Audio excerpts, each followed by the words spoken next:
Hello, everyone. I'm Emperor Stove, and I am going to rank every Yu-Gi-Oh! Field spell ever printed. Why? Because I'm the field spell guy. That's right, I will be reviewing all 324 field spells that have been released, as of this recording, and individually ranking them from number 1 all the way to number 324. Let's begin ranking every field spell. And welcome back to Ranking Every Yu-Gi-Oh! Field Spell, Part 4. We have gotten through 220 of Yu-Gi-Oh's field spells. However, they will not stop making them. They keep making more. We still have another 104 left. Today, we begin the home stretch. Hopefully, we will be getting through around half of those remaining. And then in part 5, we will conclude once we've gotten through every one of the 324 field spells that exist in Yu-Gi-Oh! Last time we wrapped up in 2021, we actually stopped right in the middle of Blazing Vortex. As everyone knows, maybe the best set in Yu-Gi-Oh! History. A set that was so good that white baking genuinely might be in the top 5 best cards in the set. He's making it. He's literally making it. He just wants to grill, for God's sake. But as with every other part, we will begin with a review of the list as it existed at the end of the previous episode. I have gone through all of the cards that we had already on the list, and I've made some changes to the list, and here is what I decided upon. First and most importantly, we are going to address the Yummy situation. Folks, the Yummy situation is crazy. In part 3, we encountered a problem that I had not accounted for, which is the fact that any 2 monsters is now full Yummy combo, and thus any field spell that can get you to 2 monsters does do Yummy stuff. And it really caught me off guard when it came up in the last episode, so I wasn't really sure exactly what to do with it. Now that I have finished it and I've taken some time to think about it, I think I have come to a conclusion about how I feel about the cards that do Yummy combo. Appliancer Electrolyrical World is the card that kicked it all off, and I have dropped it a few spots from where I had it. And here is my explanation for how I feel about these cards in the context of Yummy and in the context of the entire list. So one of the things that I have been saying a few times is we are not considering whether or not you would play this card, just what would happen if you do. And I am going to make a slight either adjustment or clarification, depending on how you feel about it, to that exact philosophy, because I think I had maybe oversimplified it a little bit. What I really meant when I said that was, we are not going to discount what a card does just because there's another card that might do it better. So for example, Umi still gets credit for what it does in the Umi control deck, even though there are other cards that function in that particular role in a better way. That's mainly what I meant by that.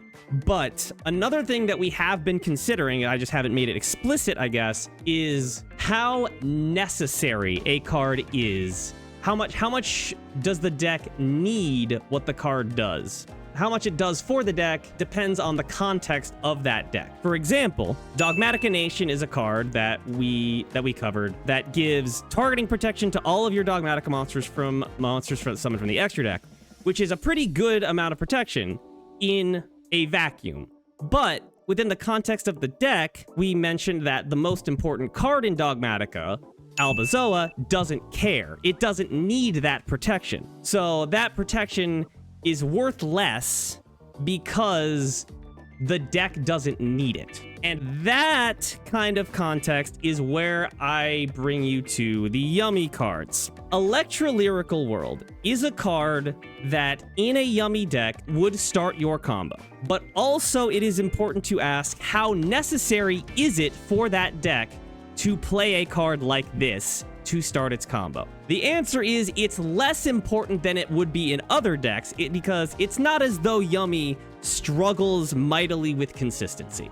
And Lyrical World would do absolutely nothing else for a Yummy deck. While it is a Yummy combo starter, it's not as impactful as it might be to potentially another deck, just because the deck is less likely to need this. We're certainly not discounting the fact that it starts the Yummy combo, but we are putting that into the context of the deck as it exists. I have decided that while these cards that get you to 2 monsters, doing full Yummy combo is worth something, I am acknowledging that Yummy probably doesn't need it, and knocking it down the list a little bit as is appropriate. So Appearnce Lyrical World is down to 29.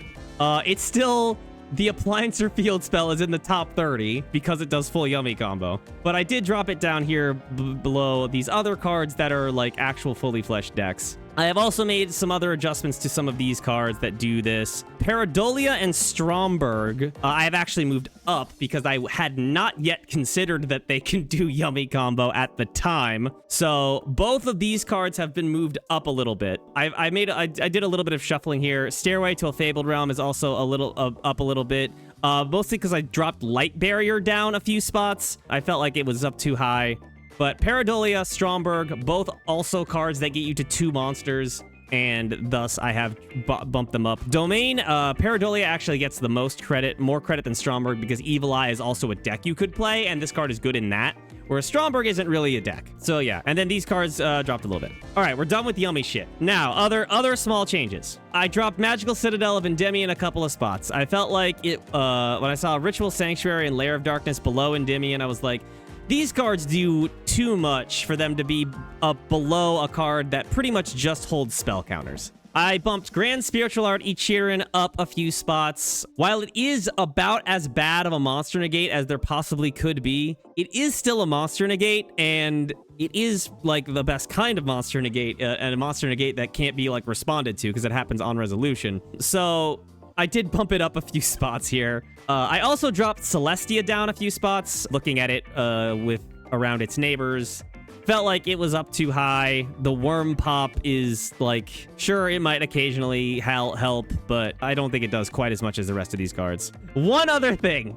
I swapped Tilted Try and World Legacy's Nightmare. If you watch the video from part 3, you will see that I specifically said, I think it's better than World Legacy's Nightmare. And then I put it below World Legacy's Nightmare for some fucking reason. I don't know why I did that. I don't think it's worse than like World Legacy's Nightmare. World Legacy's Nightmare. World Legacy's Nightmare. So I fixed that. Now it's ahead of World Legacy's Nightmare. Extremely important. I'm sure that was the thing that everyone took away from part 3. They've been thinking about this for 2 full weeks. Why the fuck is Tilted Try not 1 spot higher? Don't worry, I have fixed it. I apologize for the anxiety I caused you. And that is where we are now. All right, with that in mind, let us begin part 4 with War Rock Mountain. When this card is activated, you can add 1 War Rock monster from your deck to your hand. At the start of the battle phase, if you control no monsters, or all monsters you control are warrior monsters, you can special summon 1 War Rock monster from your hand with a different name than the cards you control. If your warrior monster would be destroyed by battle, you can send this card to the graveyard instead. You can only activate 1 War Rock Mountain per turn. Folks, War Rock Sweep. War Rock Sweep. One day, Farfa will be a millionaire. So, War Rock Mountain. Is this a good card for War Rock? Yes. It searches a War Rock monster. It summons War Rock monsters from your hand. Those are the 2 things that War Rocks want to do. War Rock is real fucking bad. Mostly because the cards don't do anything. This is not the reason the deck is bad. Absolutely not. No. If they had 6 more cards like this, maybe it would be okay. So, let's find our dogshit searchers. S-Force, Bridgehead, Perfect Sync, Aoun are probably around where this is. I want to say it's better than Dual Avatar. Maybe not Bridgehead. I will say I think War Rock on release was better than S-Force, but S-Force did get more support later on. Does Bridgehead go up for new S-Force cards? No! We will not be considering the cards that were just revealed! There are 2 main reasons for that. Number 1. The cards have not been released yet, so we will not know how good the cards are until people actually start playing them. That is the same reason why we are also not considering any field spells that have been announced for release on this list at all, because again, we don't have any data for how good they are. The second reason that we're not considering the new cards is that I don't want to. Anyway, Warrock Mountain is gonna go right here. Next, we have Starry Knight Sky. During your main phase, you can normal summon one Starry Knight monster or one level 7 Light Dragon monster in addition to your normal summoner set. You can only gain this effect once per turn. During your turn, if a face-up level 7 Light Dragon monster you control returns to the hand, you can draw one card. You can only use this effect of Starry Knight Sky once per turn. Wow, this isn't even a good card in a bad deck. This is just like a mid card in a bad deck.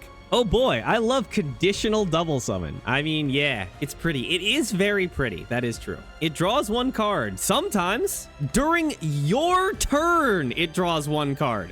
Doesn't this deck have the trap returns it to the hand as an interaction? Like, that's their interaction?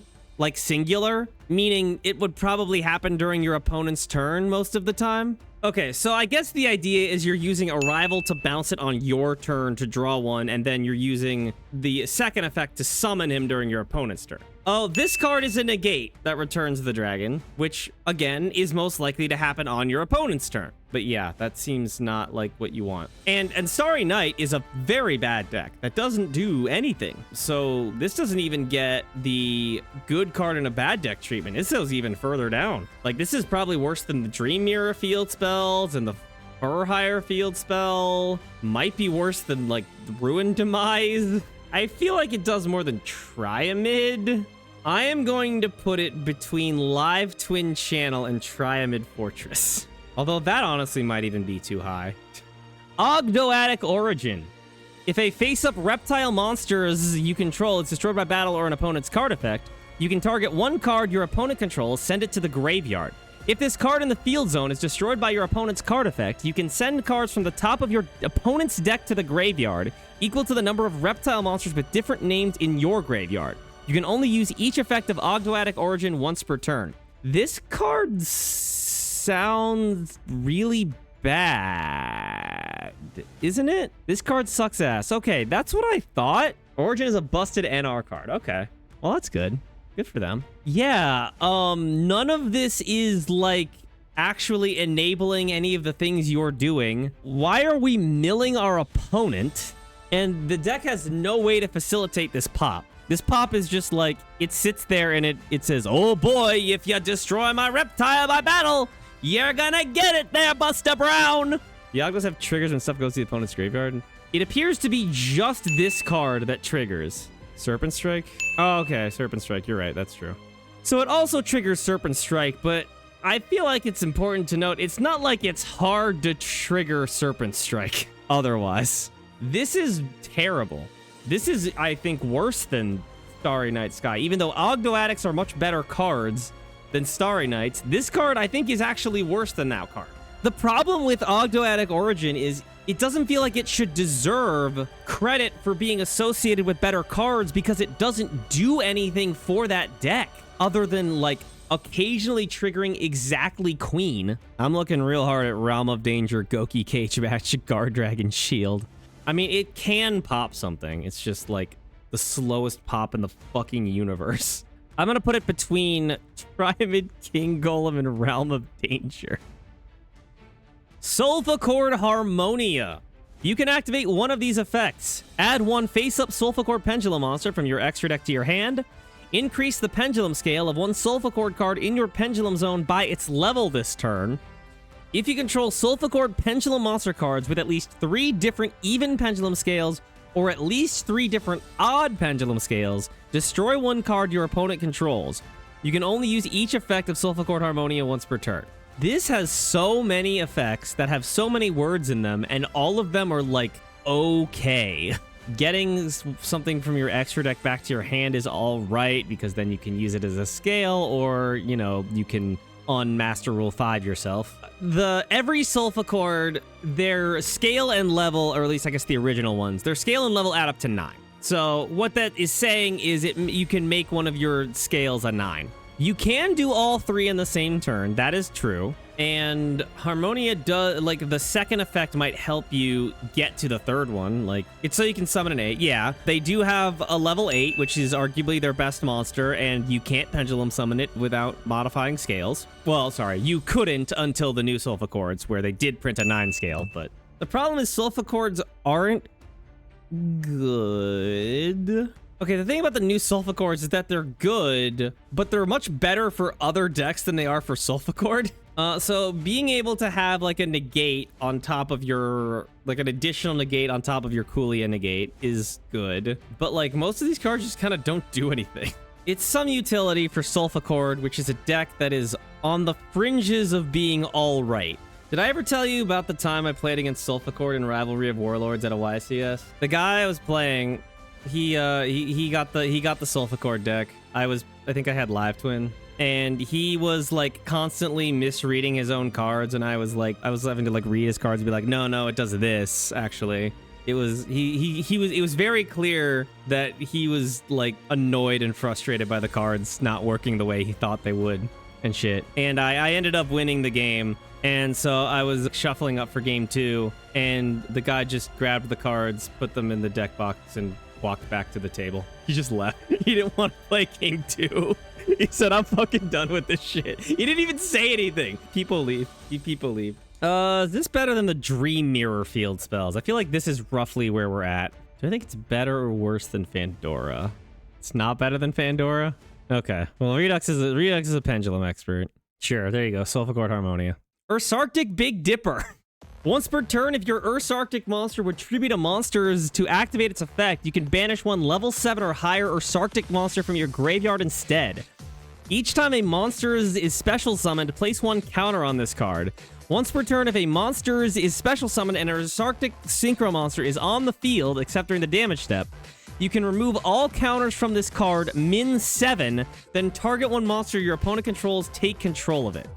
This is a good field spell for Ursarctic. I mean, yes, okay. So this card does stuff for sure for Ursarctic. The problem is Ursarctic doesn't do anything except make a floodgate. This card is searchable, right? Like there's a card that specifically searches it. Oh yeah, Polari just gets it, right?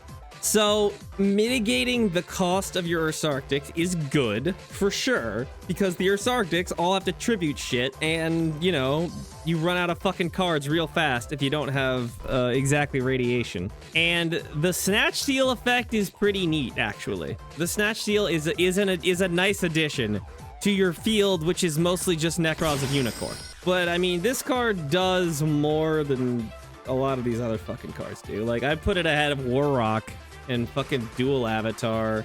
The problem is a significant part of the reason why this card is good is because the other cards are bad. I'll put it above Wetlands. Yeah, it is also really easy to access. That is true. That is also important. Okay, I'll put it above Catapult Zone. We'll put it here. Amazement Precious Park. I forgot about this period of Yu-Gi-Oh! Where they were just not releasing cards. I remember like 2019 where they had no Yu-Gi-Oh! Cards, but I forgot about this period of time when there were no Yu-Gi-Oh! Cards. During your main phase, you can activate 1 attraction trap the turn it was set. During the end phase, you can send 1 attraction trap you control equipped to a monster to the graveyard, then target one of your attraction traps with a different name that is banished or in your graveyard, set that card. You can only use each effect of Amazement Precious Park once per turn. Your main phase. If you broke his build, I mean, how often are you setting an attraction trap during your opponent's main phase? I literally don't know the answer to that question, by the way. That wasn't like rhetorical. I actually don't know the answer. Heavenly, yeah, like, I guess I'm in archetype, but like, okay, I mean, the restriction that you can't use it like during the end phase or something, or battle phase is a little fucky, but, and then it lets you recycle attractions. The attractions aren't that good. Yeah, I mean, that's the issue with this deck, is that the attractions are fucking bad. Amazement could really use Turbulence. They really could. That's a good point. I'm trying to figure out how many of them would it actually matter that you could activate it during the turn it was set. And there's the one that lets you search, right? That's it. Like, most of them are interactions. So you'd mostly want to be using them during the opponent's turn anyway. The fact that it lets you trade an attraction for another one is all right. It's a little annoying that it has to be one in your graveyard or that is banished. So you can't get one from like deck or hand or anything like that. God. Even the one that searches requires your opponent to have a monster on the field. Yeah, card suffers a lot from the fact that the attractions don't do anything. This doesn't even get you 2 more of them. It lets you use them slightly quicker, but I can barely come up with any situations where that actually would help you. I think this is better than 500 attack points. I'm not confident about that, but I think it is. I think it's better than Euler's Circuit and like Geoglyph, but it might be like right here actually. I'm gonna put it between Vortissimo and Savage Colosseum. This card is really bad. Jesus, man. What the fuck is happening? Hidden Springs of the Far East. Once per turn during the main phase 2, the turn player can activate this effect. They gain 500 life points, and until the end of this turn, apply these effects. The normal and special summons of their monsters cannot be negated. If they activate a spell, trap card, or monster effect that includes an effect that special summons a monster, that activation cannot be negated.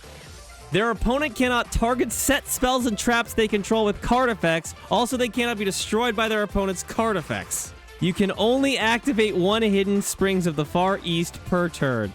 I am aghast. During the main phase 2. This card really goes east. It sure does. You can't even use this going first. If you draw this turn going first, you can't use it, and then your opponent gets to use it. What the fuck is happening? This card does almost literally nothing. This is worse than 500 attack. It might be worse than 200 attack. How often are you worried about your opponent negating your summons in main phase 2? I think the most relevant part of this is not being able to target spells and traps with card effects. At the very least, you can set cards in main 2 and they can't like pop them before the end phase. That is at least something. However, both players get this effect because it's the turn player uses it. It doesn't even prevent like an effect negation of a monster of an effect that summons a monster. It only prevents the activation from being negated. You know, actually, Defense Zone is kind of a similar comp here. Defense Zone is another card that protects your back row, but it does it like as long as you have a monster in the same column. Yeah, I'm putting it below the 500 attack field spells. Now, it might be better than the 200 attack field spells. All right, I think I have found it spot. It's between Centrifugal Field and Iron Core Specimen Lab. Right there at 206. White Rose Cloister. If you control no monsters, you can special summon 1 Rose Dragon monster or 1 plant monster from your hand. You can only use this effect of White Rose Cloister once per turn. During your draw phase, before you draw, you can declare 1 card type, monster, spell, or trap, reveal the top card of your deck, and if it is the declared type, apply this effect for the rest of this turn, even if this card leaves the field.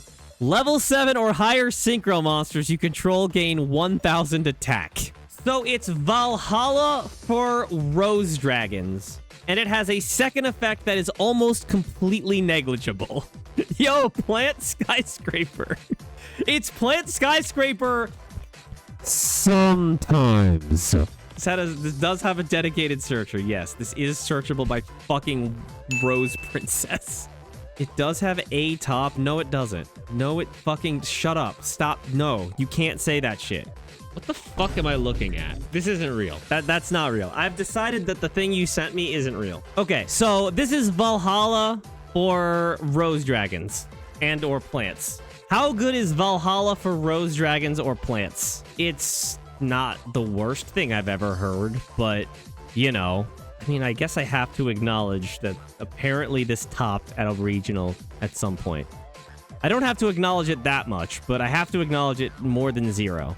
I guess it's better than these cards. I mean, like, the Rose Dragons are pretty good. and it's also any plant, is Valhalla for a pretty decent to good series of cards.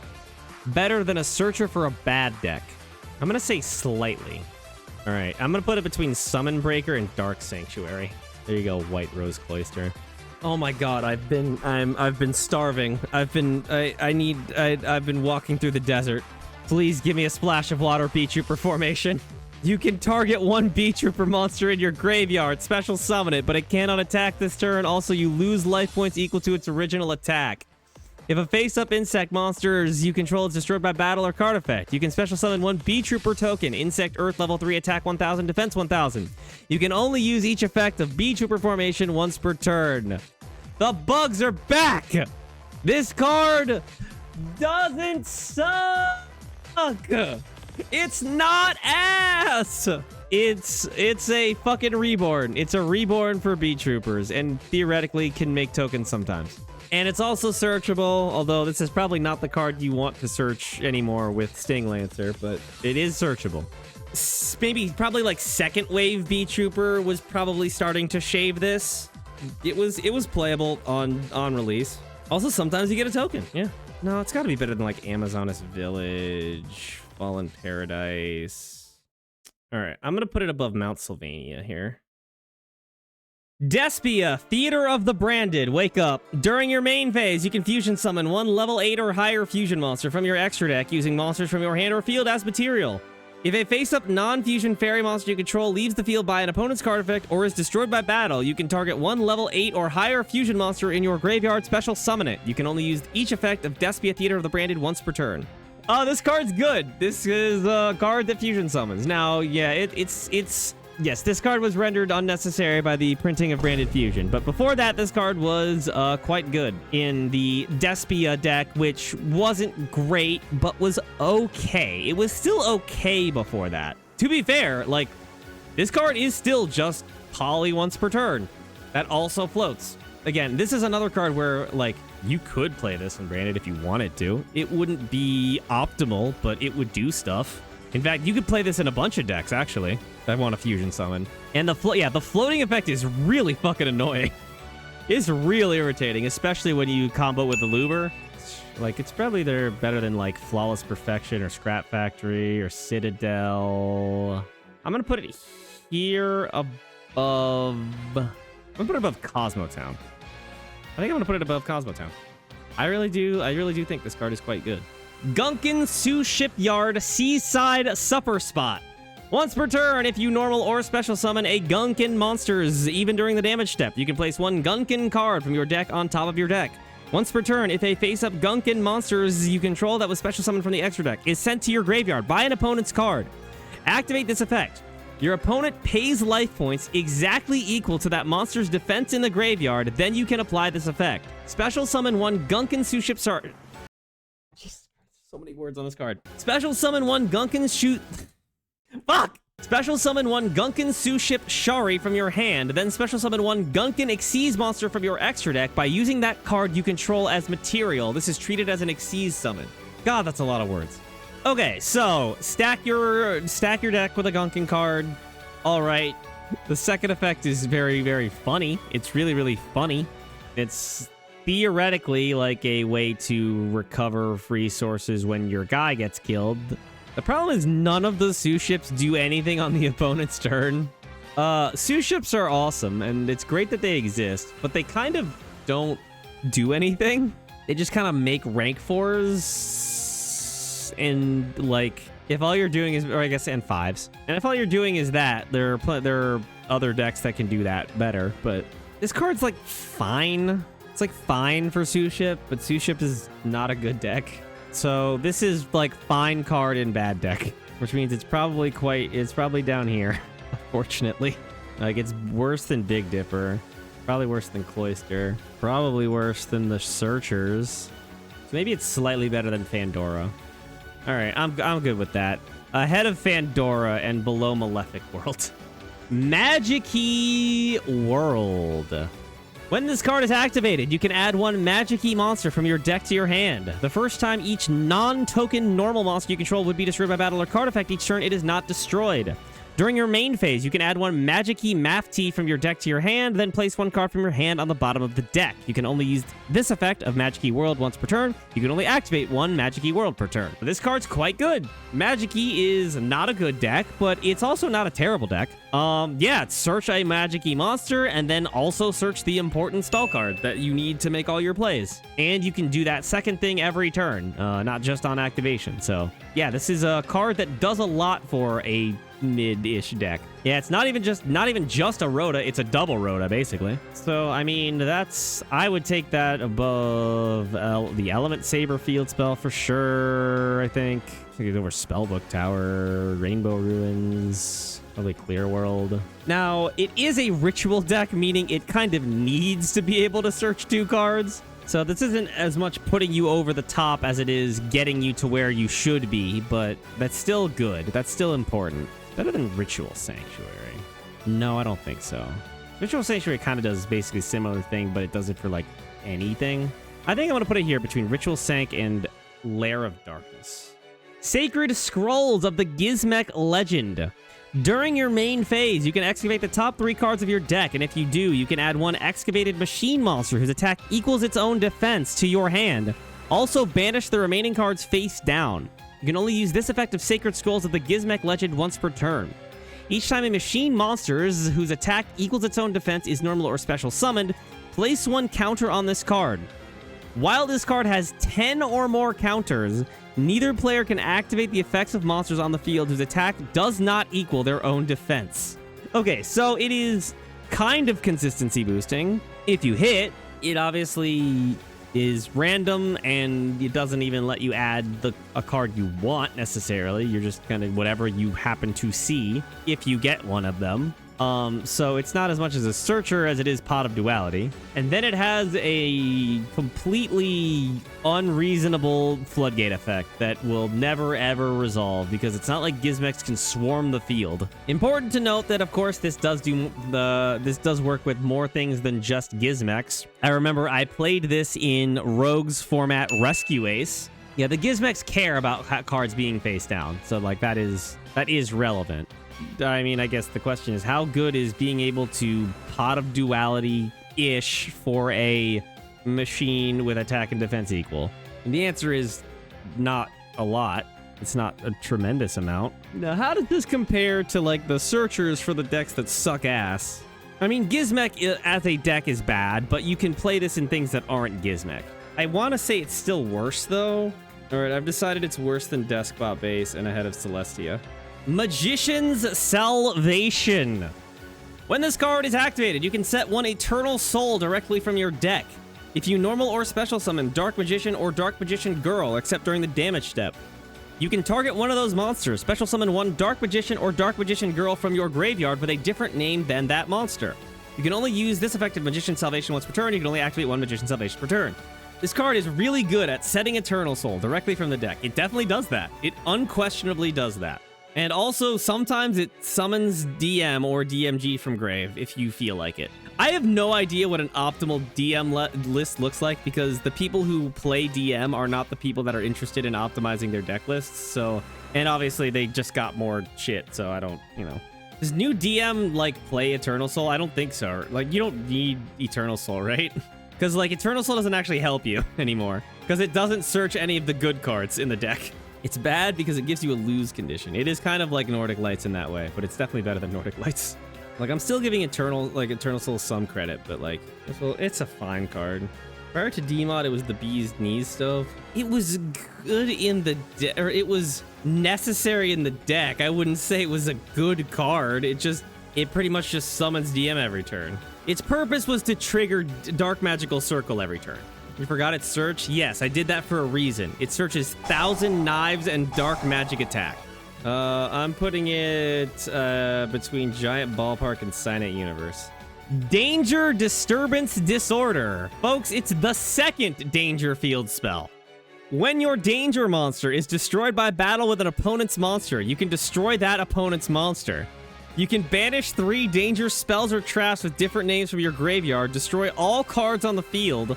Also, you cannot special summon monsters for the rest of this turn except Danger monsters. You can only use this effect of Danger, Disturbance, Disorder once per turn. Okay, so it turns your dangers into Yomi ship. It also is a board wipe, but it only if you're playing 3 danger spells and traps. And the danger spells and traps are bad. When was this printed? I've got great news. This was in Bode. This is in the same set as DP.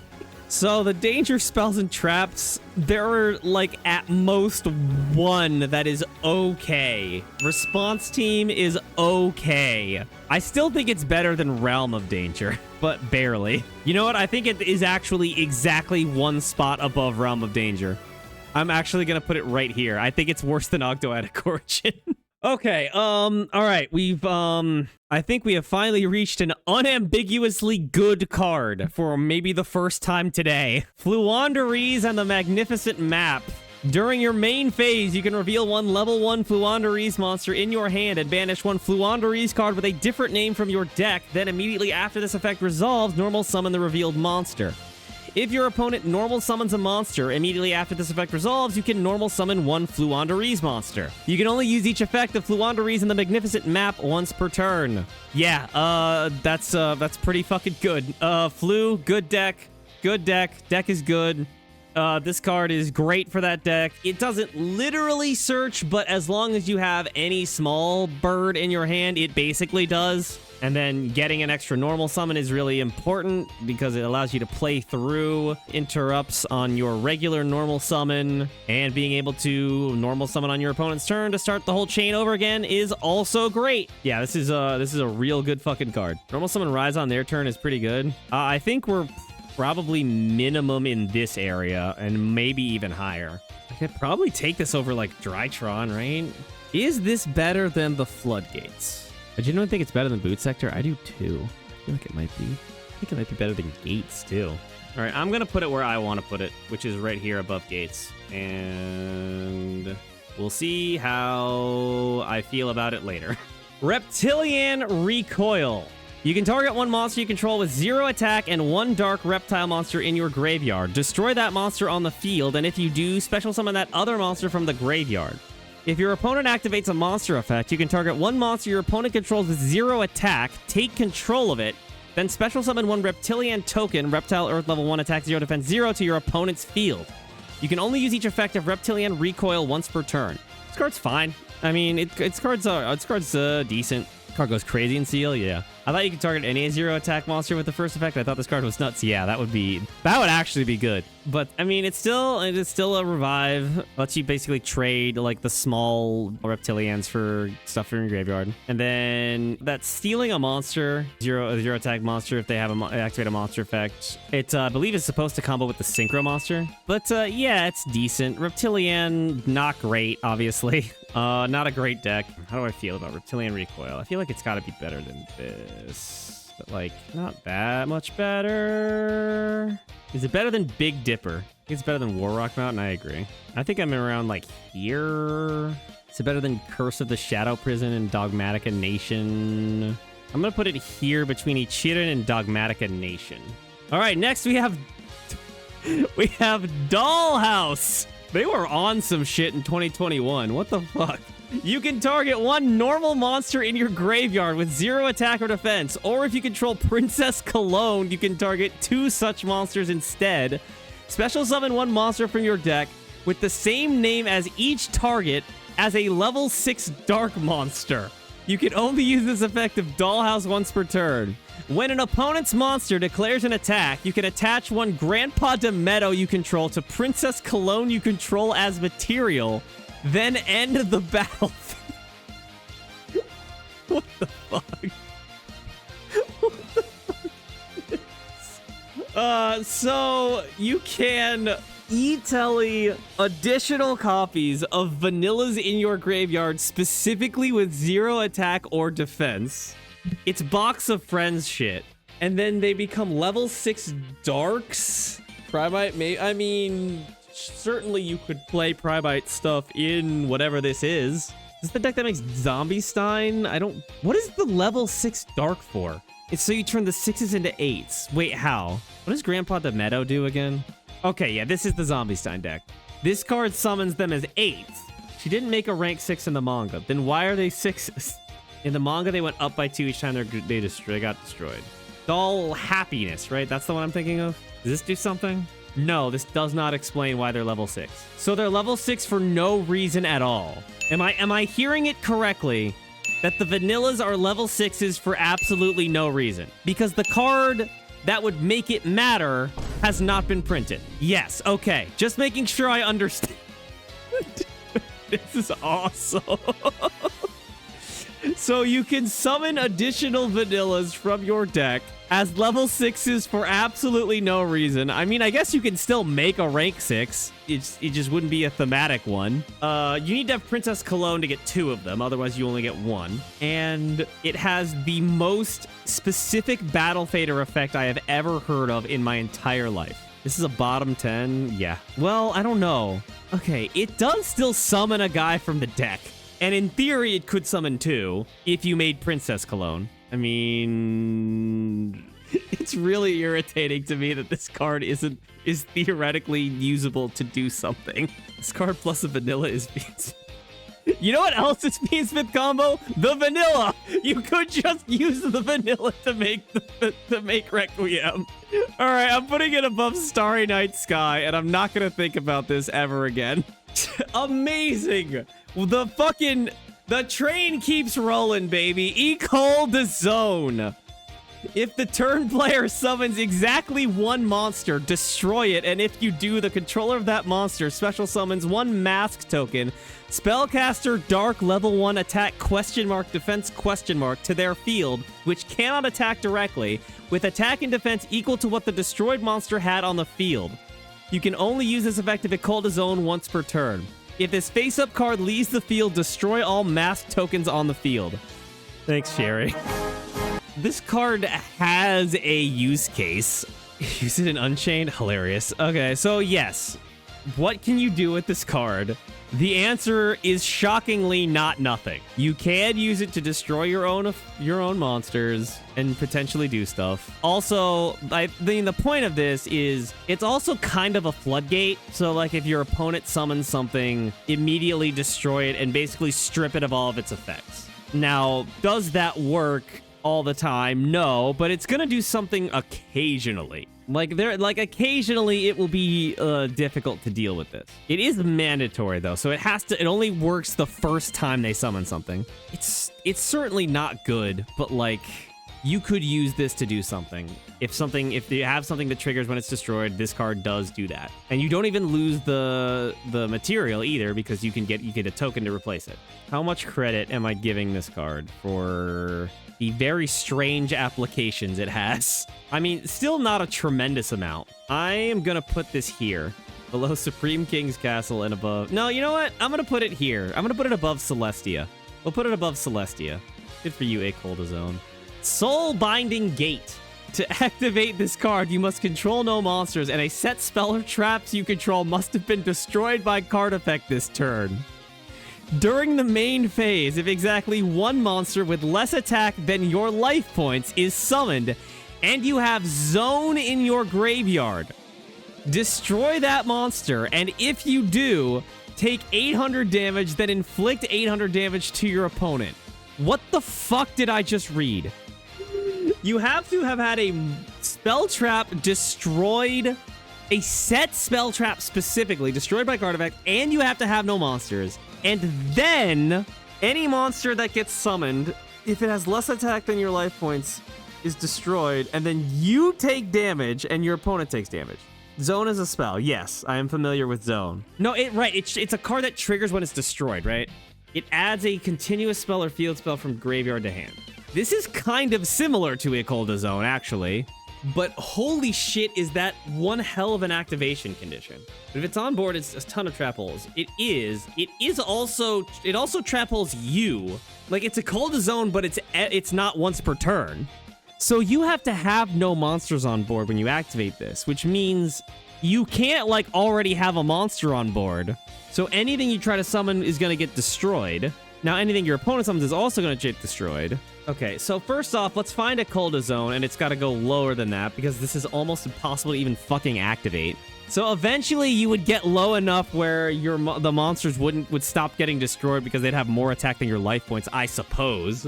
Now, it does do things, but like it also can kill you. That is correct. In theory, it could also you could also burn your opponent with it too. So like it has its theoretical uses, but Jesus Christ, it's so hard to even activate it. I can't conceptualize what this card would do. You don't have to. I mean, I do have to. That's the problem. You have to have Zone in your graveyard. Maybe this is worse than 2. It's not also like Zone is searchable. I guess Thrust. Yeah, I guess Thrust searches. You know what? Dual Tainting is the comp, actually.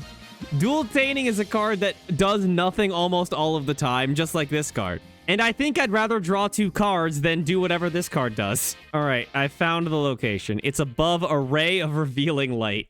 All right, let's fucking move on. I can't think about this. I can't keep thinking about this card. Zexal Field. Your opponent cannot activate cards or effects in response to the activation of your cards and effects that target an Xyz monster you control. During your draw phase, before you draw, you can place 1 Shining Draw from your deck on top of your deck. If an Xyz monster is special summoned to your field, except during the damage step, you can target one of those monsters, attach 1 Xyz monster from your extra deck or graveyard to that monster as material. You can only use this effect of Zexal Field once per turn. So I have seen this used in exactly one deck to do exactly one thing ever. And that is with Exosister under Magnifica to put a Kali Yuga, which can then use its effect to summon the Kali Yuga from underneath itself and, you know, lock your opponent. That's pretty much the entirety of the utility that I'm aware of with this card. Also, what the fuck is this first effect? So they can't negate your rank up magics? Is that what that is? Okay, does anyone know of a second use case for that third effect other than the Kali Yuga thing? I guess if you like hard summon a Chaos Xyz, you can attach it to that to give it more shit. You can getting more material under an Xyz monster, sure. Just getting an additional negate on Requiem, Raider's Knight and Tim. Okay, sure. You know what? I will grant you that. Raider's Knight into Requiem, Zexal Field, attach the Dark Rebellion. Okay, that is an additional use case. Oh, Rongo, sure, yeah, Rongo. Yeah, I mean, what we're describing is Overlay Regen and Extra Foolish Burial. It's very, very roundabout Extra Foolish Burial. And as we know, there's actually no good way to get Xyz monsters in the graveyard. It's actually really hard to get Xyz monsters in the graveyard. How good is this card? I have no fucking clue. Its use cases are very strange and difficult to compare to other cards. I am kind of at a loss. But the vibes are sending me to between Incantation Thanatosis and Mutant Evolution Lab. Does anyone have any huge, massive problems with that? We can do the next 2 at the same time? Yeah, that's true. We should do these next 2 at the same time. Folks, it's adventure time. Forest of Lost Flowers and Zaralaam the Dark Palace. Forest of Lost Flowers. Monsters you control equipped with Starlit Papillon are unaffected by your opponent's activated effects. Once per turn, when your Adventurer token destroys a monster by battle, you can draw 1 card. Once per turn during your main phase, if the previous effect was activated this turn, you can add 1 field spell that mentions Adventurer token from your deck or graveyard to your hand, except Forest of Lost Flowers. And Zaralaam the Dark Palace. While you control a monster equipped with Dunel the Noble Arms of Light, your opponent cannot activate cards or effects during the battle phase. Once per turn, when your Adventurer token destroys an opponent's monster by battle, you can inflict damage to your opponent equal to that destroyed monster's original attack. Once per turn during your main phase, if the previous effect was activated this turn, you can add 1 field spell that mentions Adventurer token from your deck or graveyard to your hand, except Zaralaam the Dark Palace. Hilarious that they add a mysterious other field spell that is literally just each other. Okay, so both these cards are bad. They both give something a buff if you have the associated equip spell, and they both have an effect that triggers when your Adventurer token destroys something by battle. Now, Forest seems like it's significantly better. Forest makes it just completely unaffected by stuff and draws a card, whereas this is just like Armades and it burns. They are searchable by Water Enchantress. The equip spells associated with them are also not good. Yeah, they should make a field spell for Draco back and make it, like, good or something. Sure, draw a card after you destroy something is not literally nothing. It's close, but it's not literally nothing. I mean, that's worse than Breaking of the World, was literally draw a card when you ritual summon, which is way easier to do than destroying a monster by battle while equipped with Starlight Papillon. All right, I'm going to put Forest above Skyscraper and below Heavy Metal Raiders. Zaralaam is going to go even lower because it is actually significantly worse, in my opinion. I'm going to put it here above Tri-Mid Fortress and below Starry Night Sky. Next, we have Dark Contract with Patent License. If your opponent special summons a monsters with the same card type, Fusion, Synchro, Xyz, or Link as a DDD monster you control, except during the damage step, you can inflict 1,000 damage to your opponent. Also, while this card is on the field, your opponent cannot special summon monsters with that same card type as that special summon monster for the rest of this turn. If this card is sent to the graveyard, you can add one DD monster from your graveyard or one face-up DD Pendulum monster from your extra deck to your hand. You can only use this effect of Dark Contract with Patent License once per turn. So it's a Floodgate, kind of. The second effect is why it's all play. Okay. But yeah, adding back your stuff is all right. Does this deck have an easy way to destroy this card? Oh, right. It's a contract, so you can send it for stuff. That's right. Okay. I mean, the recovery is all right, and it is a Floodgate. Like, that Floodgate could come up. It's kind of like a Simul Archene. Is that the one I'm thinking of? Oh, that effect isn't once per turn, is it? Okay. So, I mean, like, in theory, you could Floodgate them out of multiple types. While burning for 4K, yeah. Okay. I mean, yeah, this card's decent. And DD is a decent deck as well. I mean, this card for sure does stuff. Being able to recycle stuff from your graveyard or from your extra deck is quite good. You need to send contracts from to your graveyard as part of like the effects of your DD monsters anyway. So the fact that this gets you additional stuff for doing that is really nice. I think it's probably better than these cards. Let's go with Between World Dino Wrestling and Harpy's Hunting Ground. Card's fine. Card's totally fine. Icejade Cenote Enion Cradle. When this card is activated, you can add one of your Icejade monsters that is banished or in your graveyard to your hand. Once per turn, if a monster is normal or special summon, except during the damage step. You can target one water monster you control. That monster, along with any face-up monsters your opponent currently controls, loses attack equal to the targeted monster's original attack until the end of this turn. You can only activate one Icejade Cenote Enion Cradle once per turn. Okay, so on activation, it adds something back from Grave or Banished. Your Icejade monsters do banish themselves, so that is nice to be able to get those back, but it doesn't search anything. And then it is a strange, like, attack floodgate, kind of. The name isn't the most important part. It turns on Mystic Mine. Oh, okay. Oh, I see. This is Mystic Mine. If you have both of these, then it's Mystic Mine. I see. So it's a 3-card Mystic Mine.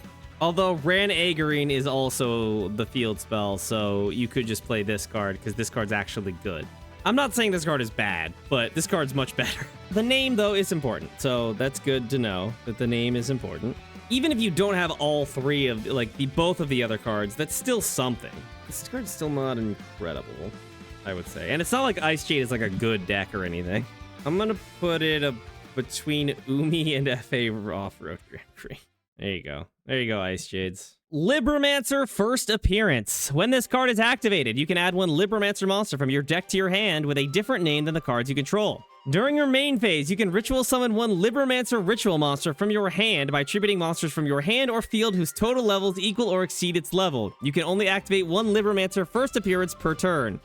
Liberals. Did you get that haircut from the liberal store? Yeah, this card's really good for Libromancer. They need this card a lot. Getting the guy, and then ritual summoning. That ritual summoning effect is not once per turn, so you can continue to ritual summon if you want to. Card would be good if it wasn't the only good card. Hey, fuck you. Geek Boy is good too. Libromancer is okay. It's an okay deck. They theoretically have a ritual spell, but it's bad, so they don't play it. You could use the ritual spell as a one-of. Yes, it's a load-bearing card. Yes. How does this compare to Magikey World? Not just because they're ritual decks, but they seem like they're roughly like... I mean, Libromancer's better than Magikey. Like, they both search. Magikey searches the ritual spell, and First Appearance is the ritual spell. So it's basically the same card, but Libromancers are definitely better than Magikey. So I guess, yeah, it would be higher than that for sure. It's better than Sky Iris, I think so. Is it better than Pacifist? Probably. Is it better than UA Stadium? Also probably. Yeah, and this is like, the fact that it's really important to the deck is in its favor. How about Shipyard? I think it's close first appearance, again, does more for its deck than Shipyard does for its deck. I think Shipyard probably results in more. Okay, I'm gonna put it right between Shipyard and Hyper Stadium. Primitive Planet Reichphobia. When this card is activated, you can add one Scareclaw monster or Vsauce Starfrost from your deck to your hand. Monsters your opponent controls lose 100 attack and defense for each defense position monster on the field. If 3 or more defense position monsters are on the field, you can target one card your opponent controls, destroy it. You can only use this effective Primitive Planet Reichphobia once per turn. You can only activate one Primitive Planet Reichphobia per turn. Good card. Good card. It's a good card. It's a good card. Good card. And yes, this is searchable by a Link 1, which is very, very important. The fact that it is searchable by any Scareclaw monster or Vsauce Starfrost is quite important. If you are playing Scareclaws, you just get to have this card. And this is the Vsauce, yeah, this is the one that doesn't turn off the balls. It depends on exactly what you're using this in that determines what you are searching, because you can play this in Scareclaw, but you can also play this in Mannadium, and it's still good in that deck as well. Also, this card does a yummy combo, doesn't it?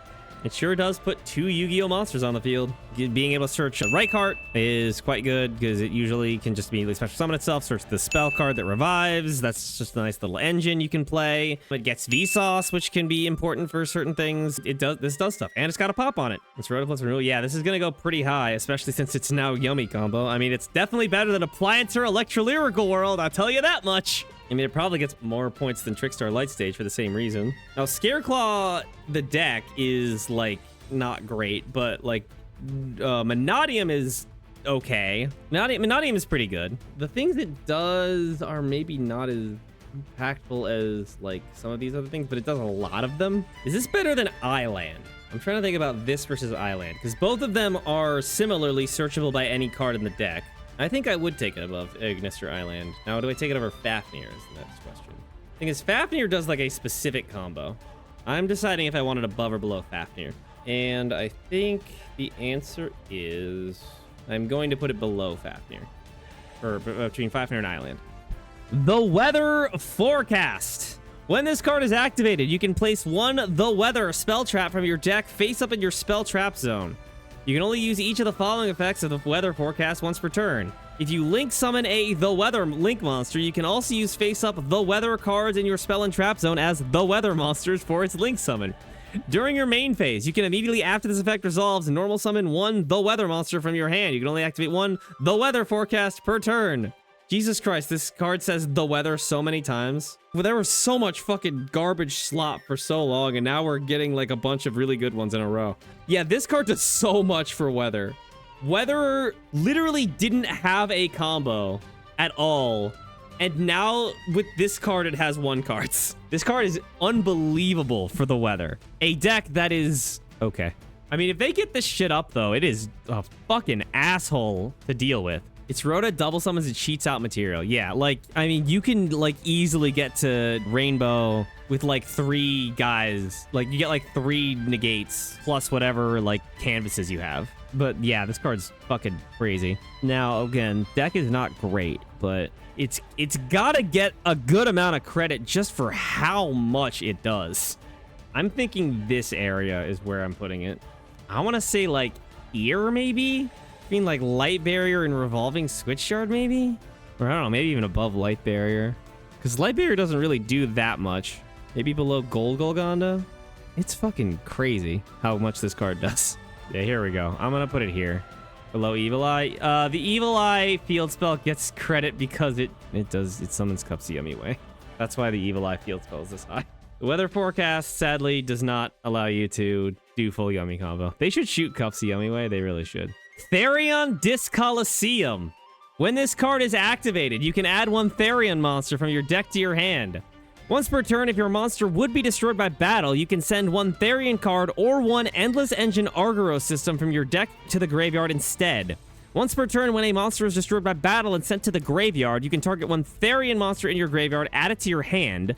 You can only activate 1 Therion Discolosseum per turn. Yeah, Discolosseum is quite good. Being able to search yourself a Regulus is great. Battle protection stuff is so... It's something that really doesn't come up much in like competitive, but like if you get even slightly below competitive, holy shit, that resource loop is insane. Like if you get into a grind game, this card goes nuts. Being able to just recycle your fucking Regulus every fucking turn is pretty crazy. Unfortunately, you know, that doesn't really come up that much. Yeah, this card also good in plants as well, because Lilyboria searches it, gets you a Regulus. Yeah, so it's a pretty good card. Now, it's one of the rare searchers that doesn't actually get to a play starter, because Therion doesn't really have plays. Therion isn't really a deck.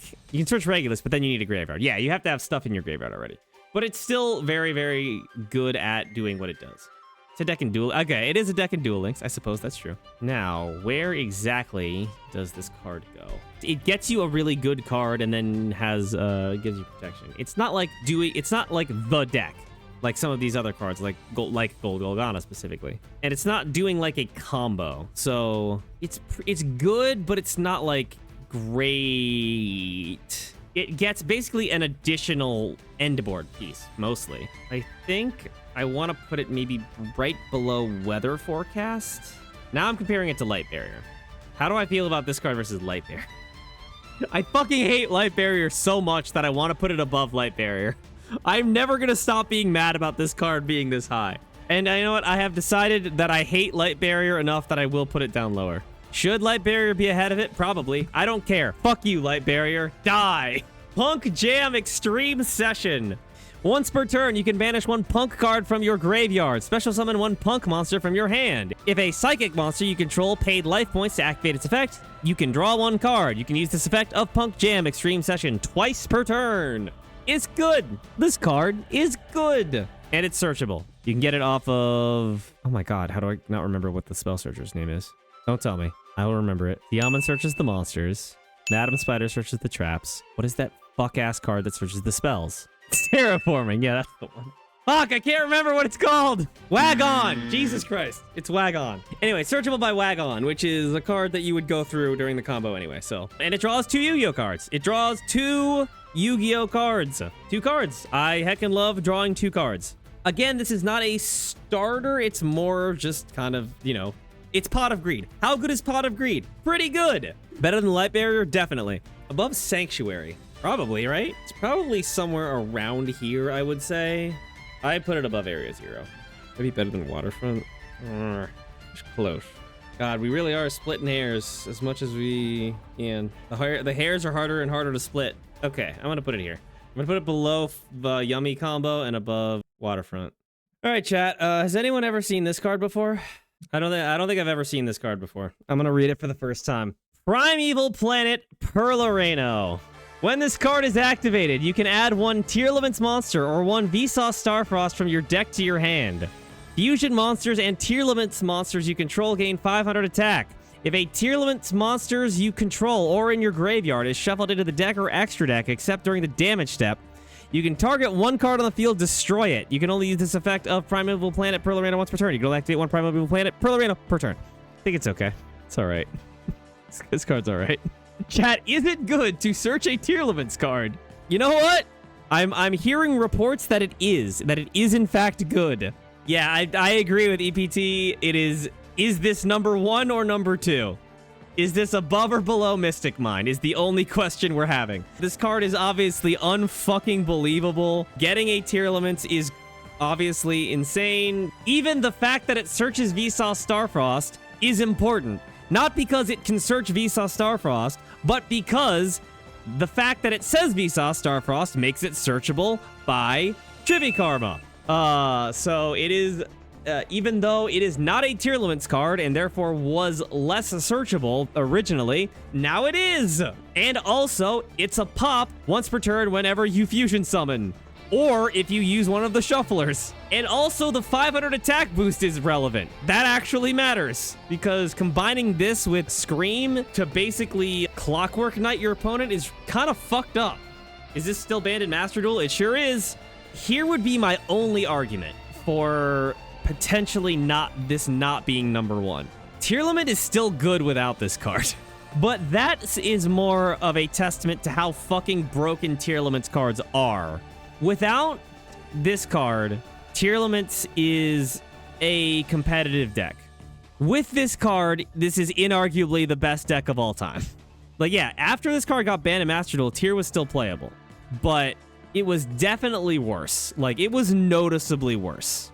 Like, we have been talking about, like, how much does the deck need this card? Does it need this card to be, like, somewhat competitive? No. But this card is so unbelievable that I think it still warrants being the new #1. So, congratulations to Primeval Planet Perlereino for being the new best card ever printed. And thank God we don't have to have Mystic Mine as our #1 at the end of the day. It pops your opponent's cards if you need it to. It pops your own cards to trigger them. It searches. You can trigger it basically anytime you want. It's so fucking good. Rikka Konkon. If you control a Rikka monster, you can set one Rikka spell trap directly from your deck to your spell and trap zone. Also, you cannot special summon monsters for the rest of this turn except plant monsters. You can only use this effect of Rikka Konkon once per turn. Once per turn, if you would tribute a plant monster you control to activate a Rikka card or effect, you can tribute any one face-up monster your opponent controls, even though you do not control it. Folks, imagine if Lair of Darkness was good. Konkon is really good. It sure is. Folks, it's a good card. This is a good-ass card. Wrote it slightly conditional, but, like, barely. You just have to get a Rikka on board. The thing about, like, if they interrupt your plant combo and they leave you completely unable to do it, but you just have a you just have a Rikka on field and you have Konkon, you might just be fine. That's how good this card is. If they just completely cut you off of what your deck is trying to do, but you have this card, you still might be completely fine. Like, you could end on a literal vanilla Rikka monster, basically. But if you have Konkon, you still might have, like, 3-4 interactions. It's crazy that this isn't the best field spell in its own set. It's fucked up. It also gets you to other plants through Glamour. Yeah, you can just search Glamour, too, if you need it. Hell, it's also good going second. It at least demands an answer going second. They cannot let you keep this card on the board, because then you just go, like, okay, activate Glamour, tribute your guy, or, like, they try to do something, Princess, tribute their guy, negate. This card is extremely good. I mean, it's probably up here, right? I'm gonna say new #2. I don't know if it's that good. I wouldn't say it's above Mystic Mine or Spy Resort, though, but, like, it's real good. Above Babel, really? I was thinking right below Babel, but maybe, I don't know, maybe it is better than Babel. I feel like Babel gets more credit for, 1, the newest Orcust support, and 2, the fact that it is searchable by any monster. It doesn't do stuff on its own like Glamour. I could see it. I could see it at 5. Yeah, it was never considered one of the best decks, but it also won a bunch of events, yeah. It won European, or the EUWCQ 2 years in a row, didn't it? I will give it to Konkon here. Yeah, you know what? Here's actually where I think the difference is. If your opponent stops your Orcust combo and you end on Babel, you probably don't have anything going on. If your opponent stops your plant combo, but you have Konkon, you still have stuff going on. I think that is a good enough justification to put it above there. The most distant, deepest depths. While you control a fish synchro monster, this card cannot be destroyed or banished by card effects. You can only use each of the following effects of the most distant, deepest depths once per turn. You can banish one fish monster from your hand or graveyard. Add one Goaty monster from your deck to your hand. If a fish monster is normal or special summoned to your field while this card is in your graveyard, except during the damage step, you can target one fish monster you control, banish it, and if you do, add this card to your hand. It's a alright card in an alright deck. Exceptionally mid card in an exceptionally mid deck, yeah. Alright, let me read these 4 messages in a row. It's pretty bad. Exceptionally mid card in an exceptionally mid deck. I absolutely adore this card, but it's not amazing. This is a good card. I'm glad we all agree. Yeah, this card isn't great. I don't see Goaty decks playing this card, and I think for good reason. It's just kind of like, it just kind of takes the resources you kind of need for the Goaty search. Yeah, like, the fact that you have to already have a Goaty to get another Goaty, basically, kind of makes this, like, unnecessary and not helpful. Like, you only want stuff that puts you from a position where you don't have resources to a position where you do. Not a card like this that just kind of swaps between them. And like, yes, banishing a fish is good because you can banish one of the tuners and it'll come back, but it's not as though you are lacking for ways to do that. So, and Goaty is not a great deck, so it just kind of doesn't fulfill the role that it wants to, that it needs to. It feels like it belongs in this company, roughly, I think. I'm going to say I'm going to put it here. I'm going to put it here. The most distant, deepest depths. Labrynth Labyrinth. If you activate a set Welcome Labyrinth normal trap, you can add this additional effect to that card's effect at resolution. Also after that, destroy one card on the field. If you activate a non-Labyrinth normal trap card except during the damage step, you can special summon one Fiend monster from your hand or graveyard. You can only use each effect of Labrynth Labyrinth once per turn. Odd card. It's a card that I feel like is wavered in playability over the course of Labyrinth lifespan. It hasn't always been necessary. Yeah, the card's like fine. Yeah, I mean that's a good way to put it. It's just card's just fine. The additional pop can be helpful sometimes, and being able to get back your fiends whenever you activate anything is pretty decent. It's just, yeah, like it's a card that like sometimes you set if you already have the other ones. Yeah, it's a nice card to have. It's a card that comes up sometimes. I can't exactly articulate why people sometimes play it and sometimes don't. You know, I think it feels like it's like a card that is always on the edge of being the 40th or 41st best card. And depending on exactly what like trap lineup you want to play and how many of those and like, you know, what non-engine and stuff. Yeah, the Floodgate versions don't really need it. Well, yeah, because the furniture because you get this off of the furniture. So if you're not playing the furniture, there's no real reason to play this because you don't want to just like, you don't just this to just be a non-searchable one of that just is there, and you certainly don't want to play 3 of it. It's an all-right card, but it's for a deck that is much better than like Goaty. So, I'll put it below the Despia Theater. How about that? Maybe it's better than Despia Theater though. I don't know. This card saw more play than Despia Theater did. Yeah, I agree. Yeah, that's not right. Yeah, how about below Black Garden? Let's put it up here. I'll bump it up here. All right, now here we go. Here we fucking go. Runic Fountain. You can activate Runic Quick Play spell cards from your hand during your opponent's turn. Once per turn, if you activate a Runic Quick Play spell card, you can target up to 3 Runic Quick Play spell cards in your graveyard, place them on the bottom of your deck in any order, then draw the same number of cards. It's the deck. Not only is it the deck, it's every deck that has runics in it, which is a lot of them. Honestly, number 3, maybe. Like, it's definitely up here. Would you bathe in the Runic Fountain? Probably, yeah. Looks pretty nice. How do we feel about Fountain versus, like, Resort and Fire King Island? That's kind of how I feel. And they're very difficult to compare. It's just such a very specific thing. Non-OPT draw 3. I mean, in its best case, yes, that is what it's doing. It's certainly not always drawing 3, but also being able to use Quick Plays from hand during your opponent's turn is really good. It's also searchable by every runic spell card, and also recyclable by every runic spell card. And there are so many different runic variants. And all of them need as many of this card as possible. Yeah, I have convinced myself that I will put it above Resort and Fire King Island. It's not even a hard once per turn on the draw either, yeah. Yeah, this card just does so much. Remember when Umi was number 1? I do remember that. All right, we've got another pair here. All right, both of the Valance field spells. Valance World Konigvissen. When this card is activated, place 1 Valance field spell from your deck face up in your opponent's field zone, except Valance World Konigvissen. If there are 2 cards in the field zones, the turn player can target 1 effect monster in the opponent's main monster zone in the same column as one of the monsters they control. They place that opponent's monster face up as a continuous spell in their spell and trap zone in its same column. If the zone is occupied, destroy the occupying card. The turn player can only use this effect of Valance World Konigvissen once per turn.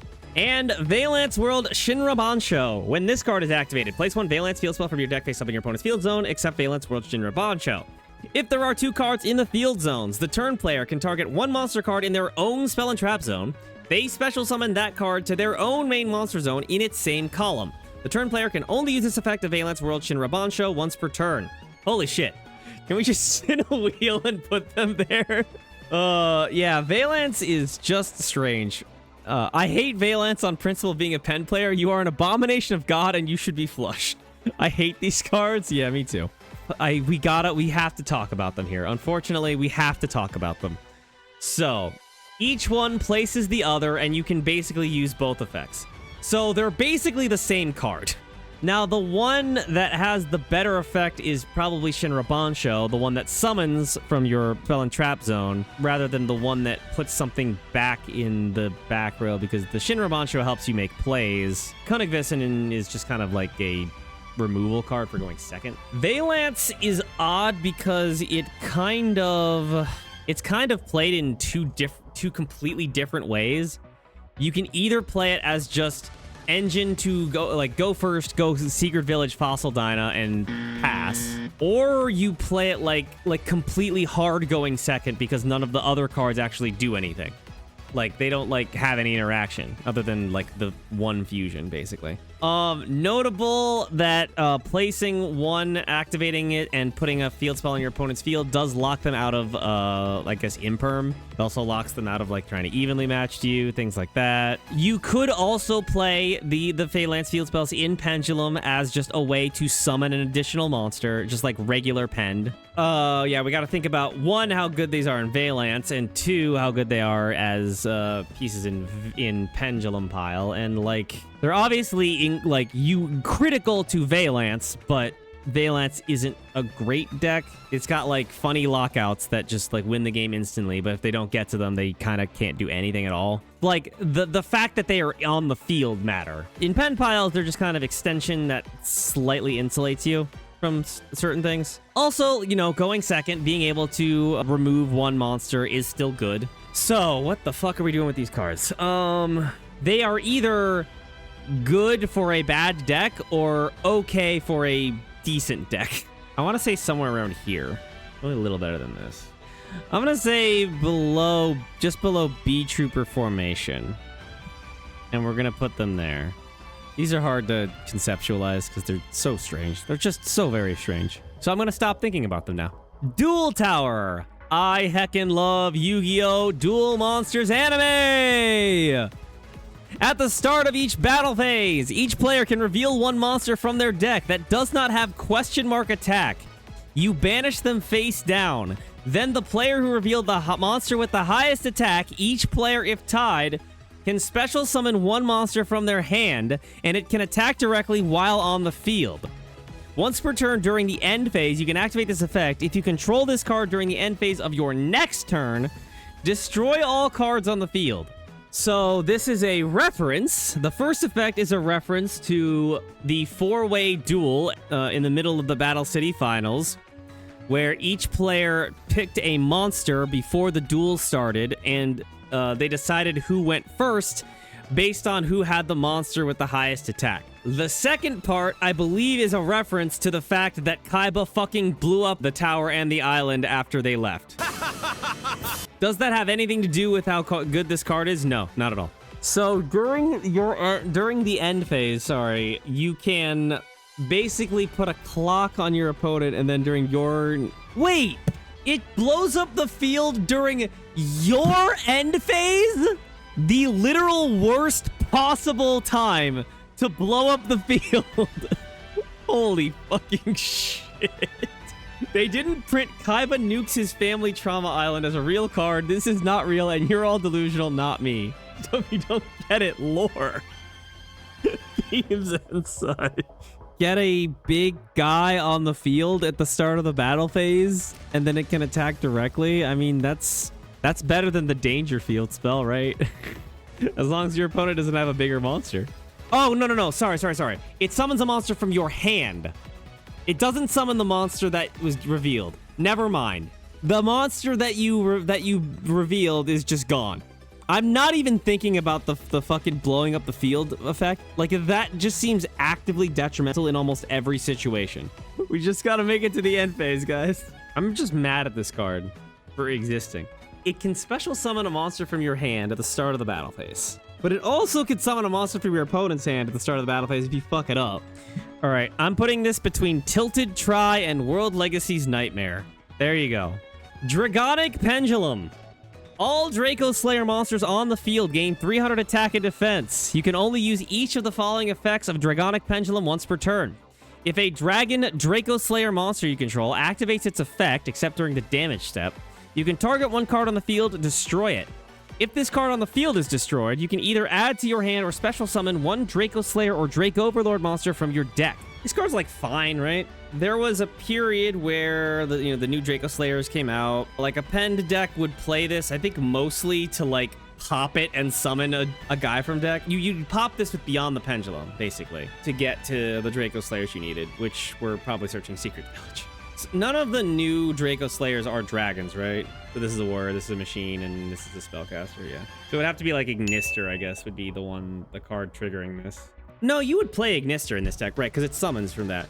So yeah, I think actually what you might do is you would make Ignister activate its effect to summon, and then use Dragonic Pendulum to pop itself, and then get the summon from deck. Also, you can AFD pop this. Think about that. Think about that, you stupid piece of shit. Yeah, this card's like fine. Summoning a Draco Slayer from the deck is like decent. The pop is okay. Is that better than summoning a Beetrooper from the graveyard? Maybe? I don't know. It's probably better than the Goaty Field spell. You know what? I think Harpy's Hunting Ground is too high. Okay, I'm gonna do a slight adjustment here. And I'm gonna drop Hunting Ground below Lair of Darkness. And I'm gonna put this between Ritual Sanctuary and Magikey World. Vernasylph in full bloom. All monsters you control gain 1,000 attack while you control 5 or more Earth monsters. You can only use each of the following effects of Vernasylph in full bloom once per turn. You can banish one Vernasylph and the Flower Buds from your hand or graveyard. Special summon one Vera the Vernasylph Goddess from your deck. If a Vernasylph monster is special summoned from your graveyard, except during the damage step, you can target one monster on the field or in either graveyard, return it to the hand. We are not doing this.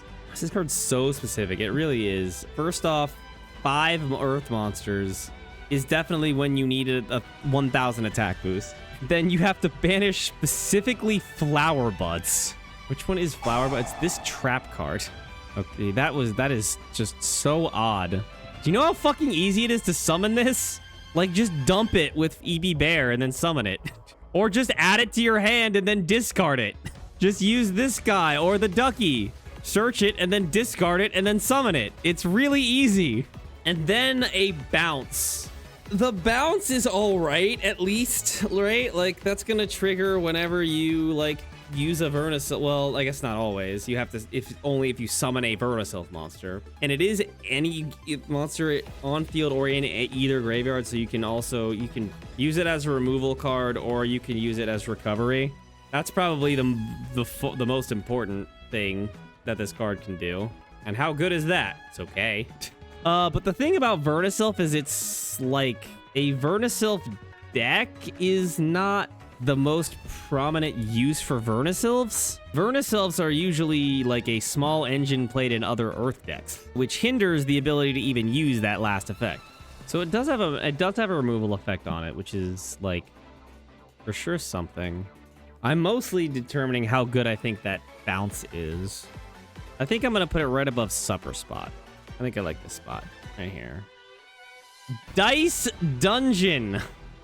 When this card is activated, you can add 1 dimension dice from your deck to your hand. At the start of the battle phase, you can activate this effect. Each player rolls a 6-sided die and applies the result to all monsters they control until the end of this turn. 1, lose 1,000 attack. 2, gain 1,000 attack. 3, lose 500 attack. 4, gain 500 attack. 5, halve their attack. 6, double their attack. So this effect is hilarious, but this is not why what you're going to use this card to do. What you're going to use this card to do is search Dimension Dice, because Dimension Dice tributes a monster as long as you control a card with an effect that requires a die roll, which of course Dice Dungeon does. Tribute a monster to special summon a monster with an effect that rolls a die from your hand or deck. Why would you do that? Because it summons Morphtronic Telephone. by far the most relevant thing that Dice Dungeon does is enable Telephone FTK. Now, granted, it is important to note it just gets you one Telephone. You still have to find the second one somehow. Is this full yummy combo? How? Tell me right now. Explain to me how this is full yummy combo. Link Karibo into Telephone. First off, you need another monster on the field. You tribute it, you get Telephone. Then what? Explain to me the line from you have Telephone on the field to I get 2 monsters on the field. If you're telling me that the card you tributed was Telephone, then you don't need Yummy to win the game. Does Dimension Dice have a light beast target? Let's find out. Let's just make sure. I don't think so, but let's make sure. No, it does not. If only Royal Rhino was a light beast. Can it get you a light fiend? Yes. No. Sorry, misjudged. It flips a coin.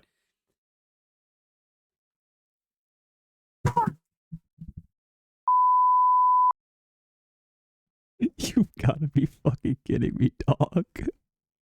You can't be fucking serious. Okay, so here's the thing. You do still have to have a monster on field.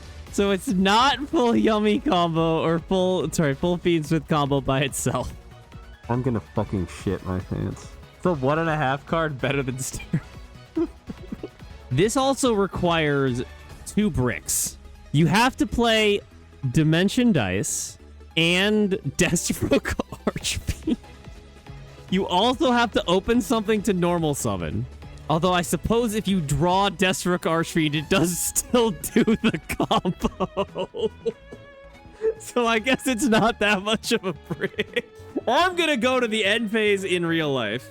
Okay, where did we put the other cards that do Fiendsmith combo? Here's Paradolia. Where's Stromberg? We're going down from here. Deathstroke is a soft brick. I never thought I'd heard Deathstroke Archfiend be referred to as a soft card.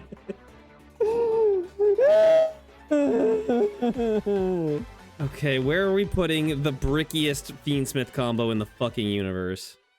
Here. Heavenly Gate of the Makonko. While you control a monster that is equipped with an equip card, all monsters your opponent controls that can attack must attack monsters equipped with equip cards. If your Makonko monster battles, your opponent cannot activate cards or effect until the end of the damage step. At the end of the damage step, if your Makonko monster attacked, you can send one equip card you control to the graveyard. It can make another attack on a monster in a row. This card sucks ass, right? The first effect is the reason anyone played this? Okay, so it's just final attack orders. I don't think Makonko played this ever. I mean, competitive Makonko, no, I don't believe they ever played this card. It's more searchable than final attack orders. Yeah, it is. This ain't no Dimension Dice. No, it sure isn't. I don't know, it's like the deck doesn't really need that. You can just attack. You don't need your opponent to attack you. Yeah, I think it's worse than these, probably. Wait, where's Colosseum? Savage Colosseum. Where's Savage Colosseum? Okay, Savage Colosseum. This is basically Savage Colosseum, right? It's a little better than Savage Colosseum, though, but not significantly better. Below Shrine of Mist Valley and above Megaroid City. Rescue Ace HQ. While your opponent controls a monster, all Rescue Ace monsters you control gain 500 attack and defense. During your main phase, you can normal summon one Rescue Ace monster in addition to your normal summoner set. You can only gain this effect once per turn. Once per turn, you can target 4 of your Rescue Ace cards that are banished and or in your graveyard, shuffle them into the deck, then draw 1 card. It's fine, the extra normal comes up sometimes. The shuffling is quite good, though. And the fact that it recycles your traps or monsters, especially because it's cards that are banished as well, is really good. And Rescue Ace is good. Rescue Ace is a good deck. Yeah, being able to reset the traps back in your deck so that you can reset them with Turbulence. Really good. Yeah, there's a card that specifically searches this now, right? Yeah, the Link searches it. I mean, it was already searchable in theory, by like Airlifter, but this was not your primary search target with Airlifter. Like, this was always a card that, like, it was nice to have if you could get to it, but if you didn't get to it, it wasn't a huge deal. It was beneficial, but not like something you prioritize. But, you know, being able to search it now with the Link is really nice.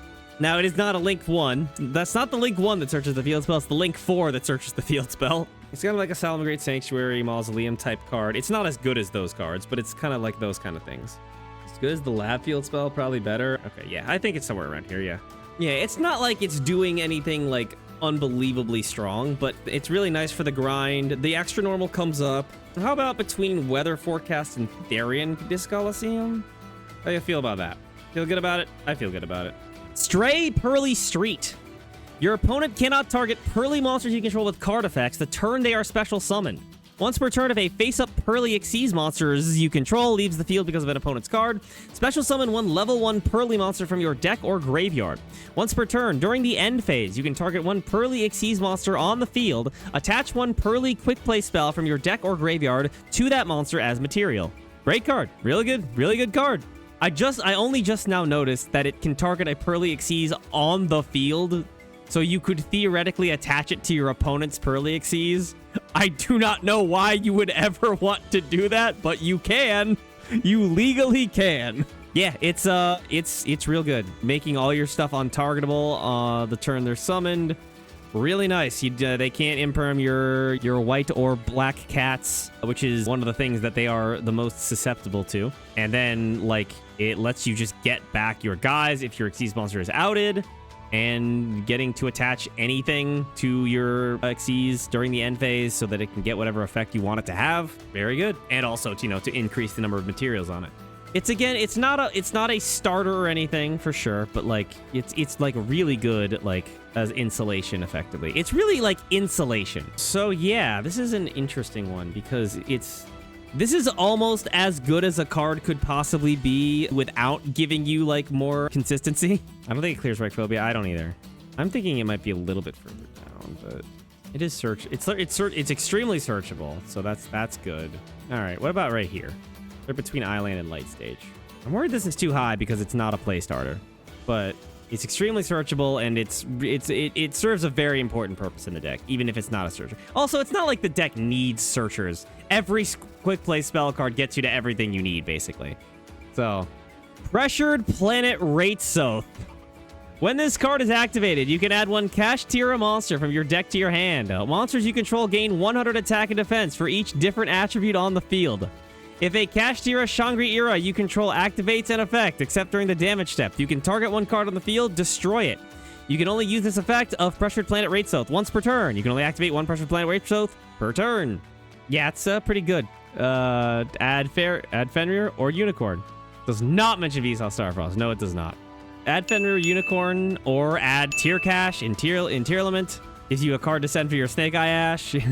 This is a great card for a lot of different things. The pop doesn't come up that often, because by the time that your Shangri-Ira is using its effects, your opponent's already fucked. You're mostly triggering that on your turn. Or during the standby phase, which is like before your opponent has any cards on the field to pop. The pop comes up, yes. But this card searches way better cards than Reichphobia. Just so much better cards. Yeah, being able to search Unicorn or Fenrir, which is good for, like, those are just good-ass cards in, like you could just throw those into anything if you want. It is up here, in my opinion. Kashtira Fenrir is so good. I cannot stress enough how good Kashtira Fenrir and Kashtira Unicorn are. Its floor, I think, is above Ravine. It is mostly just a searcher. Like, the pop is there and the attack boost is there, but it is mostly just a searcher. How much credit does it get for being a searcher of really, really good cards? It isn't searchable by anything itself. Okay, I think I am just gonna put it right here, right below Babel and above Ravine. Tearlaments Perlereino. Folks, the other tier field spell. There it is. Fusion monsters and Tearlaments monsters you control gain 500 attack. If an Aqua Tearlaments monster is sent to your graveyard by card effect, except during the damage step, you can send one level 4 or lower Aqua monster from your deck to the graveyard, but if you sent a non-Tearlaments monster to the graveyard, for the rest of this turn, you cannot activate cards or the effects of cards with the same name as that sent card. You can only use this effect of Tearlaments Perlereino once per turn. It's the tier field spell. There it is. It's significantly less good than the first one. So if you get a Tearlaments, you can send another Aqua. You can still trigger the tier if you send a tier. So like if you can trigger another name. You can also send King of the Swamp, which I think this was the most common thing you would send if you were playing this, is you could send King of the Swamp as well, which then you can use later as a fusion material to make something. Certainly you would never ever play this in a world where you could play the other field spell. I think people are comparing it to Perlereino too much and saying it's like the worst card ever. It isn't. Like, it really isn't the worst card ever. It's just not anywhere near as good as Perlereino. Now, as we talked about with like the yummy thing, it is also important to note how much does the deck need this, and the answer is not very much at all. It's just not that hard to trigger all 3 names. Yeah, like this is only something you would need if you hadn't yet triggered all the names. Granted, this also works on your opponent's turn, where it is a little like less easy to get all the tier names. And setting up a King of the Swamp is okay. The thing about that is, like, anything that you would send off of this, like, there's a decent chance you're just gonna randomly hit it anyway. It's a fine card in a deck with no locks, where every card in the archetype is broken. Yeah, it is a fine card where every other card is busted out of the entire ass. So how much does it get for that? It gets credit for working with really good cards, but it also loses credit because those cards don't need it. The card does do something. I will not hear people telling you that the card doesn't do anything. It definitely does. How about like right here? I'm gonna put it right here. It's an okay card, but like the cards around it just kind of make it better. Tenchi Kaime. This card is always treated as a ninjutsu art card. When a ninja monster you control inflicts battle damage to your opponent, you can target one card your opponent controls, destroy it. If this face-up card in its owner's field zone has left the field because of an opponent's effect and is now in the graveyard or banished, you can target any number of ninja monsters with different names in your graveyard, special summon them in face-down defense position. Okay, so it turns your Mazen into Miluseek. Is that what I'm hearing? Yeah, like that's okay.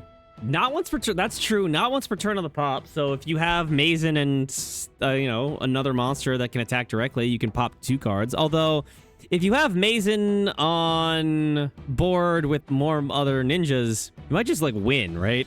Like you might just be OTKing. That's pretty much all it does. It also just kind of sits there and dares your opponent to pop it. But like, I don't know why you would. I do not understand this kind of shit. Like, this is the fucking Cyber Dark Inferno effect, where I'm like, yeah, that they're never gonna use that this effect is never gonna trigger because your opponent would have to do it on purpose. So mostly it's just the pop, and the pop is something, but it's not a lot.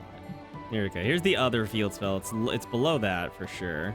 Vampire Kingdom and Starlight Junction are also field spells that have like removal effects. Mostly, that's the most important thing they do.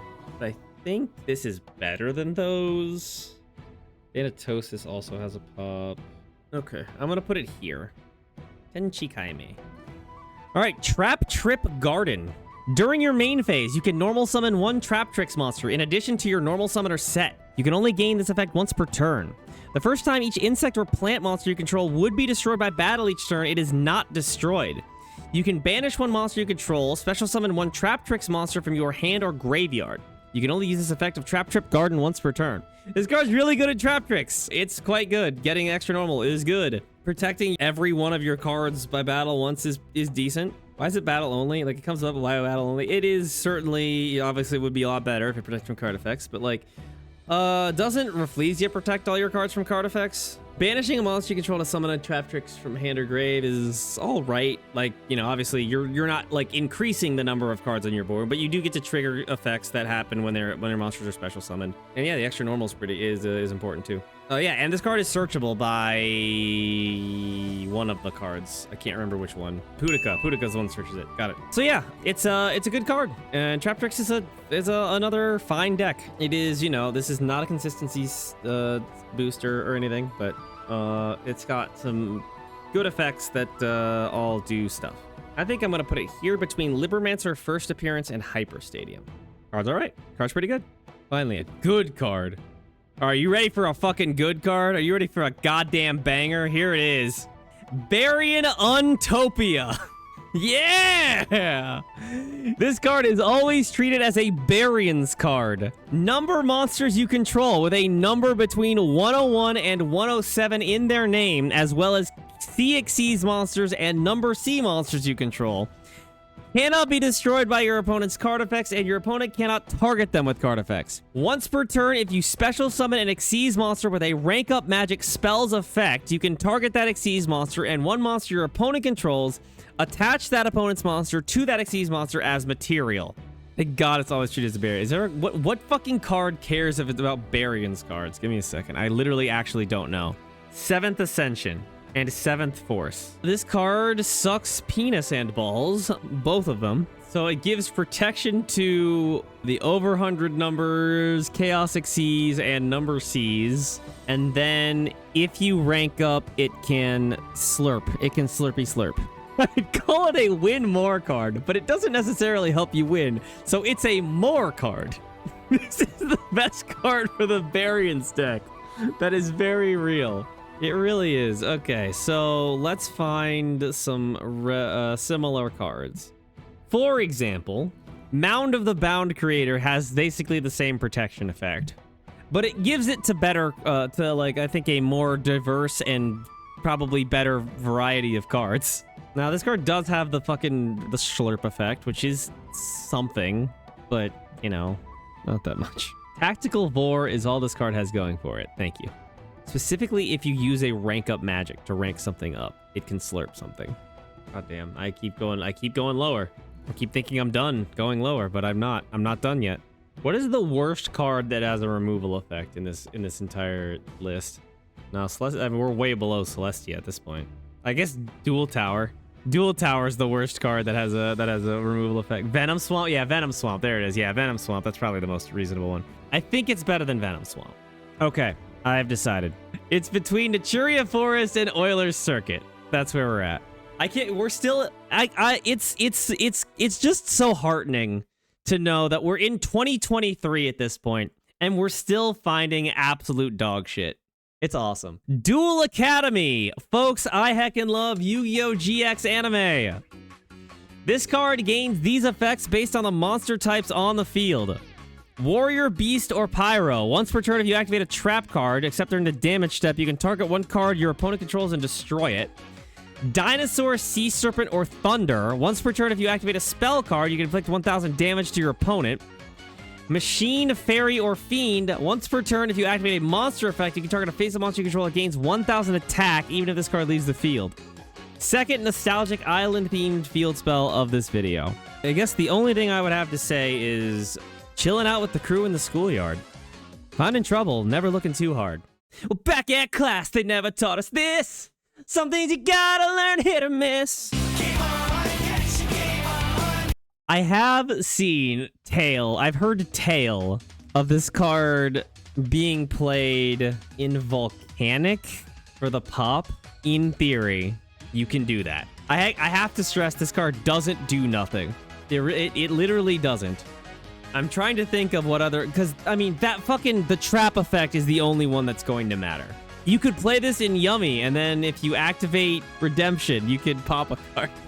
But yeah, it's pretty much just gonna use the trap effect and pretty much only in, I guess, exactly Volcanic, which I guess is at least thematic because Volcanic was a GX archetype. Is this a better pop than Celestia? Yes. Is it a better pop than Ecole de Zone? Probably. Is it much better than that? No. I guess it's probably better than the Vernisylph removal card. Well, Vernisylph removal effect can also be used as recovery, and it also functions as... It's non-destruction removal, too. Oh, Fandora. Fandora can blow up the entire field. All right, I'm gonna put it right here. Labyrinth Wall Shadow. Monsters cannot attack the turn they are summoned, except monsters whose original level is 5 or higher.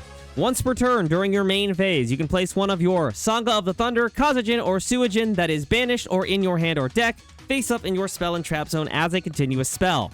At the start of your opponent's battle phase, you can target one monster your opponent controls with less than 1,600 attack, destroy it. Damn, is that a Yu-Gi-Oh! Regression Series reference? Legally, yes. I put the pussy in the Labyrinth Wall Shadow. Thank you. Okay, so this card is critically important to Gate Guardian, a deck that isn't good, but isn't, like, unplayable. Gate Guardians combined is a real asshole of a card, for sure. You need 2 of these to do. Yeah, that's the problem, is that it doesn't do it by itself. You need 2 of these, minimum. And probably more. Yeah, it makes 3 Omnis, asterisk, asterisk, asterisk, asterisk.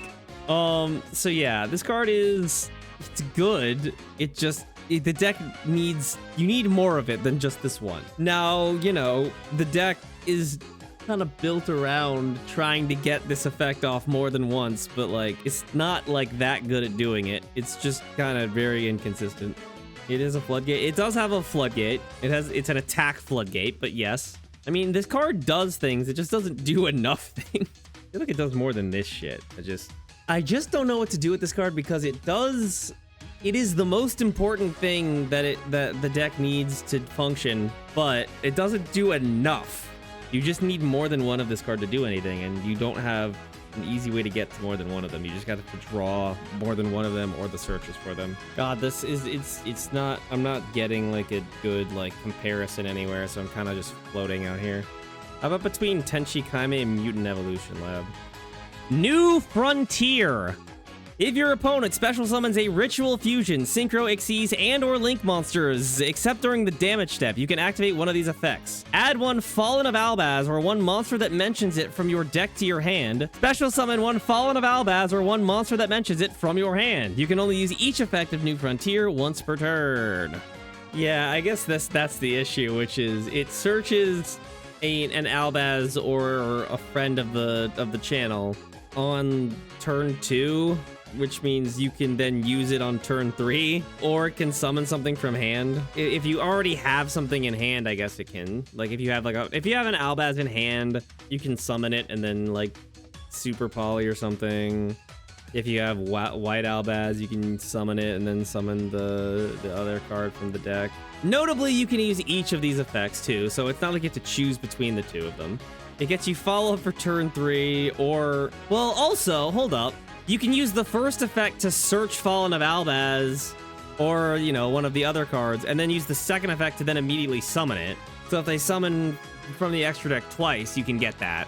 Okay, you know what? That's all right. That's not the worst thing I've ever heard of in my life. Yeah, it doesn't do anything at all turn 1, which is the issue with it.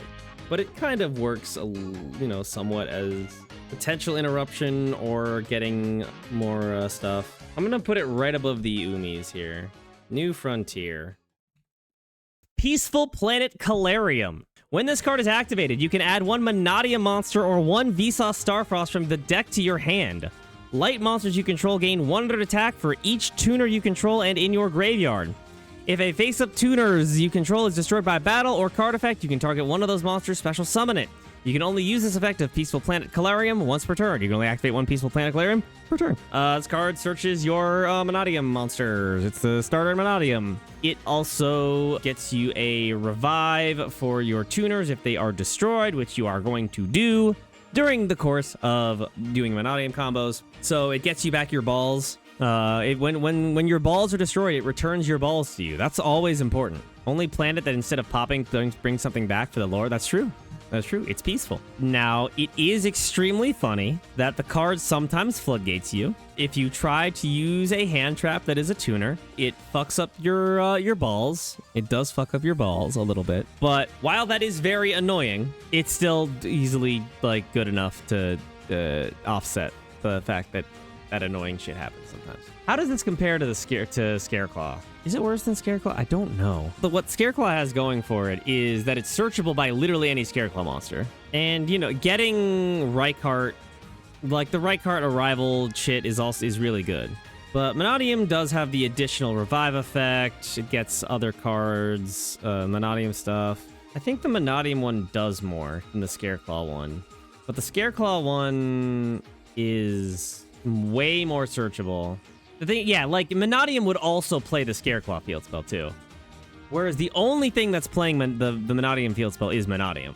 So I think I could see an argument that it's below the Scareclaw planet. But probably like the next spot. The revive of the balls though is really good. Being able to revive your balls is really good.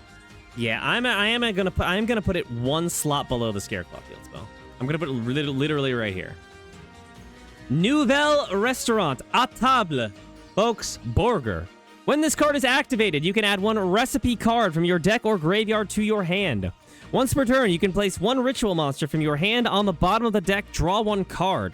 Once per turn during your end phase, you can target 2 cards in your graveyard, including a recipe card, place them on the bottom of the deck in any order, then draw one card. You can only activate one Nouvelle Restaurant à Table per turn. This card is good in Nouvelle, but not, like, broken or anything. It's just good. And Nouvelle is not a very good deck. But yeah, being able to get a recipe is important. You can get the counter trap. You can get a ritual spell if you don't have one yet. And being able to get your fucking bricks back in your deck is nice. You get a draw, and then you get to draw a card in the end phase, which is also neat. Yeah, it's a solid card for a not very good deck.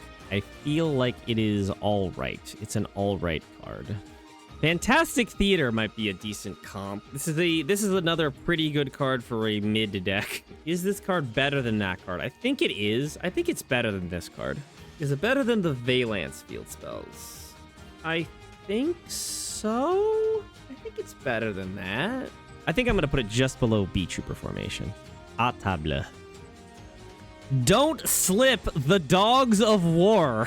When either player draws a Tuners for their normal draw in their draw phase, they can reveal that cards. They draw 2 cards. If your opponent draws by this effect, you lose 2,000 life points, and if you do, send this card to the graveyard. This goes crazy in Cool Tune on turn 3. So whatever you do, don't slip. I won't. I would never. So I gotta say, I always love a good field spell that only does something during your draw phase, meaning you cannot do anything until turn 3. Does it work that hard on the underdog? Unfortunately, it does not, because it's specifically for their normal draw.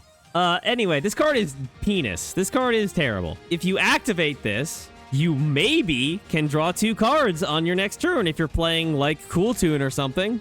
But what if your opponent draws Ash Blossom? Then you fucking die. This card does absolutely nothing on turn 1. Your opponent gets the first opportunity to get something out of this card. And then maybe you can draw a card on turn 3. This card is a potential -4. God, imagine activating this card. The opponent gets a tuner. They draw 2. You lose this card, and then you lose 2,000 life points. The only way you could mitigate that is you metaverse for it.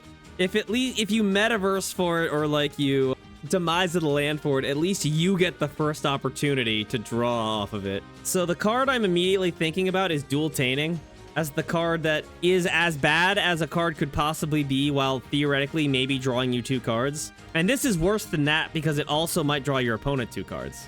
Okay, so the thing about this card is it could draw you 2 cards. So that, I believe, makes it so it's not all the way down at the very bottom. But it also might draw your opponent 2 cards and then shoot itself. This has a bigger downside than I think any other field spell, including Nordic Lights. I think this is a worse downside than the Nordic Lights. I don't think it's a worse card than the Nordic Lights, though, because the upside exists, unlike with the Nordic Lights. You literally lose the game if your opponent draws Ash for turn. Do you know how many hand traps are tuners? What if they draw Veiler for turn? What if they draw Ghost Bell for turn? What if they're playing a Synchro deck? Is this better than Watt Castle? God, the downside is so bad. I'll put it between Xyz Override and Watt Castle. Divine Domain Batistina. During your main phase, you can send one Tistina monster from your deck to your graveyard. Then, if your opponent controls 3 or more face-up cards, you can special summon one Crystal God Tistina from your hand or deck. You can only use this effect of Divine Domain Batistina once per turn. If this card in your field zone is destroyed by your opponent's card effect, you can special summon one Tistina monster from your deck or graveyard. Okay, I'm not going to be honest with you. I'm going to be honest with you. I don't know Tistina that well. Saz, please tell me how good this card is. Okay, I know that this card is good in the deck, for sure. But Tistina's, like, not good. Yeah, it's a combo starter. Okay, so, sure. Where's the starters for dogshit decks? Yeah, there they are. Starters for dogshit decks. Here they are. Is Tistina better than S-Force without the new support? Probably, right? And let's also, like, Bridgehead doesn't actually start a combo currently. It just searches a card. Is it better than Ursarctic Big Dipper? Probably, right? I don't think it's this low. Yeah, I think it is big. I think it is higher than this too. I agree. Like, Destina sucks, but like it sucks in like a real Yu-Gi-Oh sense, not in like a... It did also just get new support. I forgot about that. I don't know what that support does for it, but I know it does. I know it got some. It is a deck that works. Okay. Palace of the Elemental Lords. There's a starter for a deck that is not good. Galloping Gaia, stuff like that. Probably better than Galloping Gaia, honestly, because like it just does it by itself, right? Like, you don't need more other cards. Galloping Gaia requires you to get more cards. Am I in the right area? Do I need to keep going up? I like Vendread Knights. Vendread Knights is a searcher. Scrap Factory, Goaty, right above Knights. Okay, I'll go with that. I'm deferring to the person that has seen more Testina than any other person on the planet, Sazetta, other than maybe Peeps. I don't know. Against my will, yeah. All right, well, that is gonna be it for this part, for part 4. I am truly running very, very low on sanity at this point. I'm gonna do my best to scrounge up as much as I can possibly muster for part 5, where we will be concluding this series with our remaining field spells. We are at a total of 276 field spells already in the books, only 48 left, and then we will finally have a complete list of every field spell in order. I hope to see you guys next time. Bye-bye.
Thank you for watching part 4. Make sure to like the video if you liked the video, and subscribe for more. I'm not sure how many people would have gotten through 3 parts of this without subscribing, but would be convinced to do it now, but I gotta say it, right? Part 5 will be the final part of this series for now, so you've still got one more chance to come down to Twitch and take part. But even if not, you should follow me there anyway, because there's other content there too. Alright, that's enough yapping. See you next time!